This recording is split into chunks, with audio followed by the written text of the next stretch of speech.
एक रशियन लड़की भारत घूमने आई थी वृंदावन, यानी कि बड़े बड़े तीर्थ यात्रा घूमकर वृंदावन पहुंची ही थी कि एक फूल बेचने वाला, तिलक लगाने वाला लड़का उस रशियन लड़की को ऐसा क्या कह देता है कि वो क्या कर देता है कि वो रशियन लड़की यहाँ वृंदावन यानी भारत में फंस जाती है। और आज तक 2 साल हो चुके हैं, अभी तक वो अपने घर चाह कर भी नहीं जा पा रही है। आप लोगों को इस वीडियो के माध्यम से वृंदावन की सच्चाई या सफेद सच्चाई के बारे में जानेंगे, उस रशियन लड़की और इस फूल बेचने वाले लड़के के बारे में जानेंगे। पहले लड़के के बारे में जान लेते हैं क्या करता है, तब पूरी कहानी आप लोगों को समझ में आ जाएगी।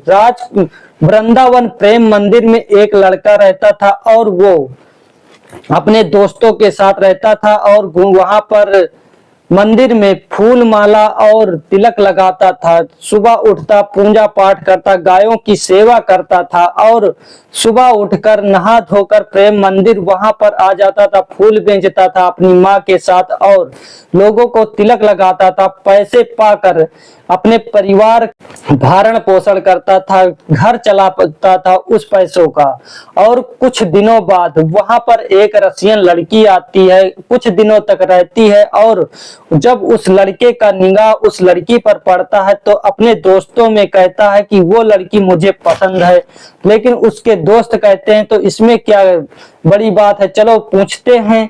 जब वहां जाते हैं तो उसके साथ बदतमीजी कर देते हैं और वो लड़की परेशान हो जाती है। जानने से पहले आप लोग वीडियो पर नए हैं तो वीडियो को लाइक करके चैनल को सब्सक्राइब जरूर कर लें। वृंदावन में राजकरण नाम का एक लड़का रहता था जो अपने परिवार के साथ गायों की सेवा करता था और वृंदावन में प्रेम मंदिर में वहां पर फूल और तिलक का काम करता था। लोगों को तिलक लगाता था, लोगों को माला पहनाता था और उसके बाद जो पैसा मिलता था अपने परिवार को चलाता था। ऐसा रोज का उसका काम था। सुबह उठना, गायों की सेवा करना और नहा कर पूजा पाठ कर कर और लंबा तिलक लगाकर धोती कुर्ता पहनकर माला अर्पण करता था लोगों को और जो पैसा मिलता था अपने माँ को, पिता को, परिवार को देता था, चलता था। और उधर एक लड़की रशियन से अपने पिता से कहती है कि हम भारत घूमने जाएंगे और उसके पिता भी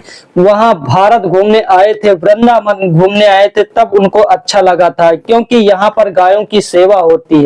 तब उसके पिता कहते हैं कि अगर ये वृंदावन जाएगी, भारत जाएगी, वहां पर कल्चर, अच्छे कल्चर देखने को मिलेगा तो कुछ सीखेगी। रशियन लड़की का नाम यूना होता है।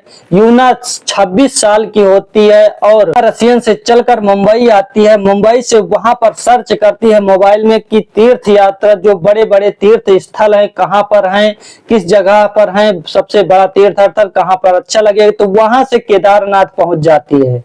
जब केदारनाथ में पहुंचती है तो पंडितों से पूछती रहती है, जानकारी इकट्ठा करती रहती है। पर केदारनाथ के पंडितों से सवाल करने लगती है कि ये कैसे होगा, ये कैसे हुआ, ये पूरा मतलब निचोड़ पाती रहती है कि तिलक क्यों लगाते हैं, चंदन क्यों लगाते हैं। ऐसा ही कार्यक्रम, उसके सवालों का जवाब वहां पर कुछ मिलता है, कुछ नहीं मिलता। फिर कुछ दिनों तक वहां पर 10 दिनों तक केदारनाथ में इधर उधर घूमती रहती है, दर्शन करती रहती है। और कुछ एक दिन एक पंडित कहता, अगर आपको सारे सवालों का जवाब चाहिए तो आप वृंदावन पहुंच जाइए और वहां पर आपके सारे सवालों का जवाब मिल जाएगा। तब यूना वहां से चली जाती है वृंदावन। वृंदावन में इधर उधर घूमती रहती है, तीर्थ यात्रा करती रहती है, सारे मंदिरों में जाती है। लेकिन एक दिन राजकरण से मुलाकात होती है। यूना समझ जाती है कि ये कोई पंडित है क्योंकि राजकरण धोती कुर्ता और लंबा तिलक लगाए हुए, बगल में झोली टांगे हुए ऐसे ही वहां पर गायों की सेवा करता था और तिलक लगाता था लोगों को और फूल माला बेचता था। तो कहती कि ये कोई पंडित जी हैं। तब उनसे जाकर मिलती है और कुछ दिनों तक उनसे मिला जुला करती है और बातचीत होती रहती है। कुछ दिन बाद वो यूना बोलती है कि हमें हिंदी सिखा दो, हम हिंदी हमें हिंदी नहीं आती। राजकरण कहता है ठीक है, तुम्हें हिंदी सीखनी है तो हमारे साथ रहना होगा, तब आपको हिंदी सीख जाएंगे। तो रोज वो 10 मिनट 5 मिनट हिंदी सीखने के लिए बैठती है, साथ मिलते हैं लोग, दोनों एक दूसरे की बात भी समझने लगते हैं। लेकिन कुछ दिन बाद यूना उसके घर चली जाती है, देखती है कि इसके घर में गाय है और गायों की सेवा भी करता है राजकरण, और अच्छा भी है। यहाँ पर सुबह उठकर मंदिर जाता है, लोगों को तिलक लगाता है, माला अर्पण करता है लोगों को। राजकरण यूना से कहता है कि तुम रसियन नहीं जाना चाहती, अगर तुम्हें कुछ बुरा न लगे तो एक बात कहूं। तो यूना कहती हाँ कहिए। राजकरण कहता है कि क्यों ना हम दोनों शादी कर ले।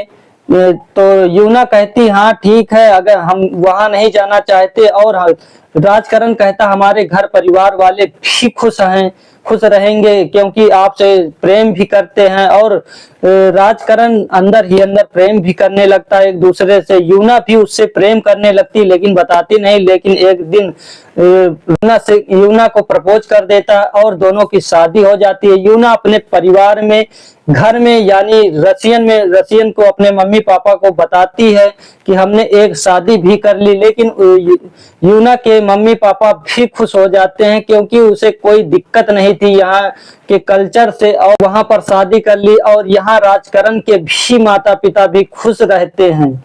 और ऐसे करते करते उसके बच्चे भी हो गए। 2 साल, लगभग 2 साल हो चुके हैं। अब यूना और राजकरण दोनों साथ साथ अपना जीवन यापन करते हैं।